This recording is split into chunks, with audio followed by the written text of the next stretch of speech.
सबसे पहले बगावत की बात करें तो सिंधिया ने शुरुआत करी। हर प्रदेश में पार्टी के भीतर ही गुटबाजी जो है बड़े तौर पर देखने को मिलती है। देश की सियासत में एक बड़ा नाम है ज्योतिरादित्य सिंधिया। कि क्या सिंधिया का भी इस्तीफा होना चाहिए? और बीजेपी में जब से वह गए हैं उनका कद लगातार बढ़ता ही चला जा रहा है। भाजपा के अंदर जो नेता होते हैं उनको ब्रांड बना दिया जाता है, अगर वो नहीं भी होते हैं कोई कमियां भी रह जाती है तो वो छुप जाती हैं। तो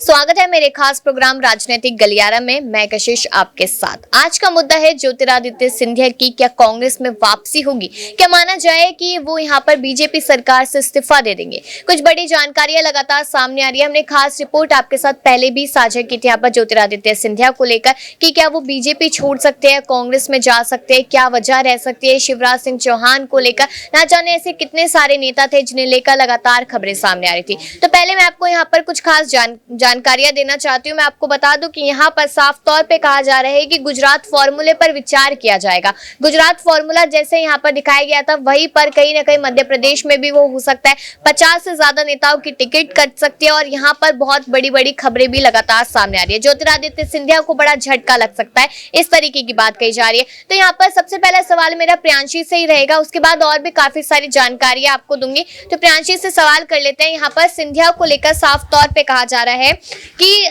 जो गुजरात फॉर्मूला था वो कहीं ना कहीं मध्य प्रदेश में भी देखने को मिल सकता है। तो क्या लगता है यहाँ पर सीधा कि सिंधिया के पास अभी भी ऑप्शन है किसी और पार्टी में जाने का, या फिर अभी उन्हें बीजेपी में ही रहना चाहिए? देखिए, फिलहाल देखा जाए तो ज्योतिरादित्य सिंधिया तकरीबन 2 साल पहले ही इस पार्टी का हिस्सा बने। रातों रात उन्होंने साल 2020 में फैसला लिया और कांग्रेस पार्टी को वह छोड़कर बीजेपी में आए। और बीजेपी से हटकर अब उनके लिए कोई तीसरी पार्टी ऐसी नहीं है जिसमें वह शामिल होने के लिए जाएं। और देश में देखा जाए तो देश की सियासत में एक बड़ा नाम है ज्योतिरादित्य सिंधिया। तो देखा जाए तो बीजेपी में अभी वह रहेंगे, क्योंकि अब यहाँ पर दावेदारी ये की जा रही है कि कहीं ना कहीं सीएम पद के लिए उनको आगे किया जा सकता है। तो मुझे लगता है कि ज्योतिरादित्य सिंधिया को अभी इसी पार्टी में रहना चाहिए। और बीजेपी में जब से वह गए हैं उनका कद लगातार बढ़ता ही चला जा रहा है। उड्डयन मंत्री के तौर पर आज बेशक वह जाने जा रहे हैं, लेकिन उनके फैसले हम आए दिन सुनते हैं, आए दिन बड़े बड़े ऐलान करते हुए नजर आते हैं। तो ज्योतिरादित्य सिंधिया के काम को काफी पसंद किया जा रहा है मोदी सरकार की तरफ से। अब दावे यहाँ पर ये किए जा रहे हैं कि कहीं ना कहीं उन्हें आगे किया जा सकता है, लेकिन फिलहाल जो बड़ी खबर सामने आई कहीं ना कहीं उस पर गौर किया जाए तो यहाँ पर बीते कुछ दिनों पहले उनके कुछ समर्थकों को बाहर का रास्ता दिखा दिया गया जो पार्षद रहे। लेकिन अब यहाँ पर यह दावा किया जा रहा है कि उम्र के आधार पर कहीं ना कहीं जो 230 सीटें हैं, यहाँ पर 122 विधायक है, तो कहीं ना कहीं 50 ऐसे मंत्री रहेंगे जिन्हें बाहर का रास्ता दिखाया जा सकता है। उम्र के लिहाज से यहाँ पर शिवराज सिंह चौहान और बीडी शर्मा ने यहाँ पर कुछ रणनीतियां बना रखी जिन्हें बाहर का रास्ता दिखाया जा सकता है। तो ऐसे में यहाँ पर ज्योतिरादित्य सिंधिया के कुछ समर्थक यहाँ पर साइडलाइन होते हुए नजर आ सकते हैं, लेकिन इट डजंट मीन कि यहाँ पर देखा जाए तो सिंधिया को यहाँ पर साइडलाइन किया जाएगा, ऐसा बिल्कुल नहीं हो सकता। क्योंकि देखा जाए तो एमपी की सियासत में सिंधिया एक ऐसा नाम है जो कांग्रेस को कड़ी टक्कर दे सकते हैं। कमलनाथ की सरकार उनके चलते गिरती हुई नजर आई थी, तो जाहिर सी बात है मुझे लगता है कि सिंधिया को इसी पार्टी में रहना चाहिए। तो कहीं ना कहीं प्रियांशी की अपनी राय है कि यहाँ पर सिंधिया को बीजेपी में ही रहना चाहिए, इससे सिंधिया को भी फायदा होगा और बीजेपी पार्टी को भी होगा। अबरार, आपसे सवाल यह है कि भारत जोड़ो यात्रा को लेकर करूंगी कि यहाँ पर कमलनाथ को बहुत ज्यादा तवज्जो देते हैं राहुल गांधी। अब यहाँ पर मैं 2 दिन पहले जानकारी आई थी कि उनके बेटे नकुल नाथ ने यहाँ पर कहीं ना कहीं राहुल गांधी का मजाक उड़ाया, कहा कि जितनी भीड़ भारत जोड़ो यात्रा में उतनी तो मेरे एक नॉर्मल काफिले में होती है और उससे ज्यादा ही होती है।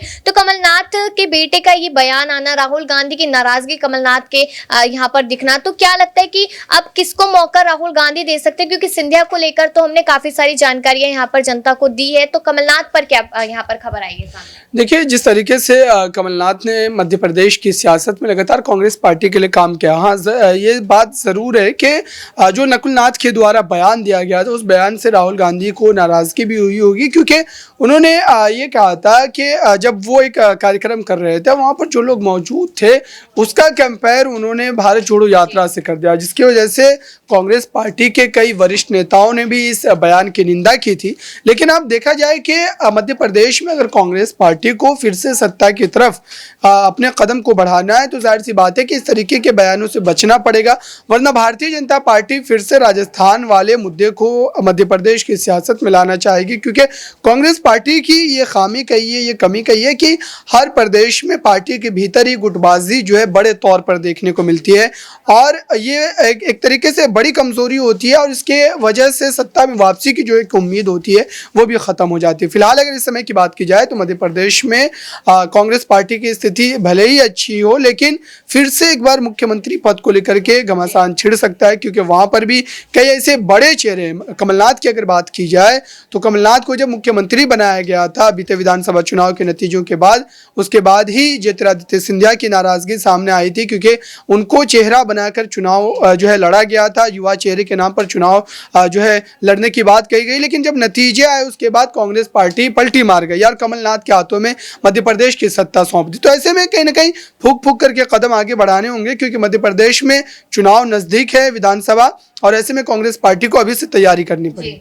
तो ये तो है कि कांग्रेस पार्टी को तैयारियां तो करनी पड़ेगी, लेकिन कुछ खबरें और कुछ कयास ऐसे भी लगाए जा रहे हैं कि यहाँ पर अगर ज्योतिरादित्य सिंधिया है उनको कोई भी यहाँ पर आगे नहीं बढ़ाया जाता, क्योंकि गुजरात फॉर्मूले की बात लगातार कही जा रही है, तो कहीं ना कहीं उनको भी एक बड़ा झटका लग सकता है। तो क्या यहाँ पर इस्तीफे के बारे में भी सोचा जा सकता है कि ज्योतिरादित्य सिंधिया कहीं ना कहीं यहाँ पर अगर इस्तीफा देते हैं तो क्या अगला कदम होगा? तो दीपक से इस्तीफे को लेकर ही मेरा सवाल है। ज्योतिरादित्य सिंधिया के इस्तीफे की बात की जा रही है कि जब उनके समर्थकों को पार्टी से बाहर का रास्ता दिखा दे तो सिंधिया को क्यों नहीं? सिंधिया को क्या सोच के यहाँ पर पार्टी में रखा गया है? क्योंकि अगर देखा जाए तो सिंधिया अपने आप में बहुत मजबूत है। उन्होंने भी कहा था कि मुझे कोई पैसे का लालच नहीं है, भगवान की दया से पैसा बहुत सारा है, बस एक ऐसा पद चाहिए जिससे मैं जनता का यहाँ पर काम कर सकूं। तो क्या लगता है कि समर्थकों को बाहर कर दिया, क्या उनकी बारी ऐसी हो सकती है? देखिए, जिनको लग रहा है कांग्रेस पार्टी के साथ जा सकते हैं या उनके साथ मिलकर काम कर सकते हैं या उनके लिए कुछ यहाँ पर बड़ा कदम उठा सकते हैं, तो बीजेपी का सही कदम है। लेकिन अगर सिंधिया ने यह फैसला सुझाया तो जरूर वो सारे नेता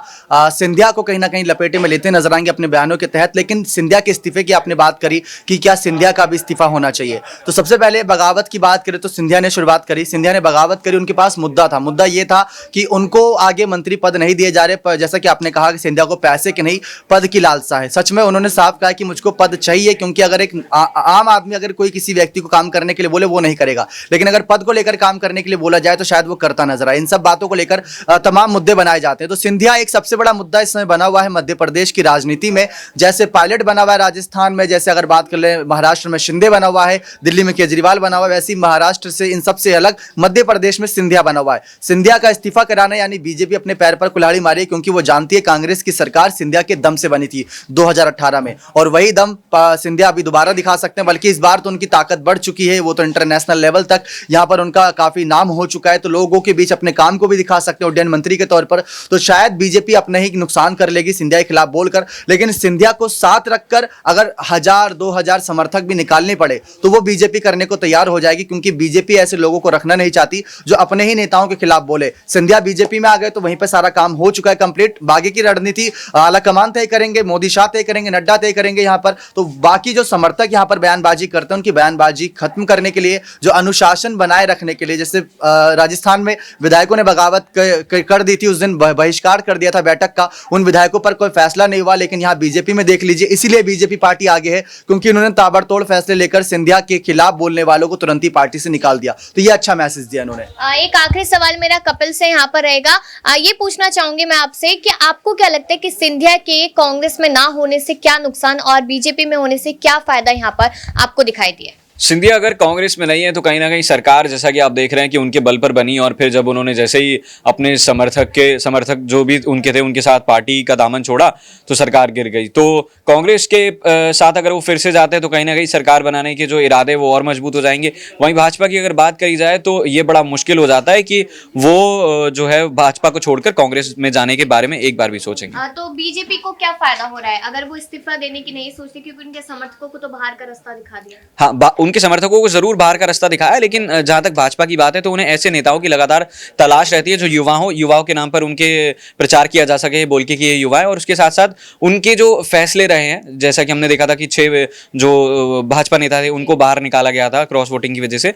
तो लगातार यही देखने में आ रहा है कि उनका कद जो है वो लगातार बढ़ रहा है, और भाजपा के अंदर जो नेता होते हैं उनको ब्रांड बना दिया जाता है। अगर वो नहीं भी होते हैं, कोई कमियां भी रह जाती है तो वो छुप जाती है। तो डेफिनेटली जो है वो भाजपा से जाने के बारे में सोचेंगे नहीं। जी, ये सवाल तो लगातार यहाँ पर जो बन रहा था कि ज्योतिरादित्य सिंधिया के समर्थकों को बाहर का रास्ता दिखाया कि सिंधिया को ना दिखा दे, उनका इस्तीफा ना हो जाए, ना जाने इस तरीके के तमाम सवाल यहाँ पर उठ रहे थे। लेकिन हमारे सहयोगियों ने यहाँ पर अलग अलग राय दी सिंधिया को लेकर कि बीजेपी पार्टी के लिए कितने ज्यादा जरूरी है वो। आपको भी यही लगता है? कमेंट सेक्शन में अपनी राय जरूर दीजिएगा, और बाकी इसी खबरों के लिए देखते रहिए नेक्स्ट 9 न्यूज।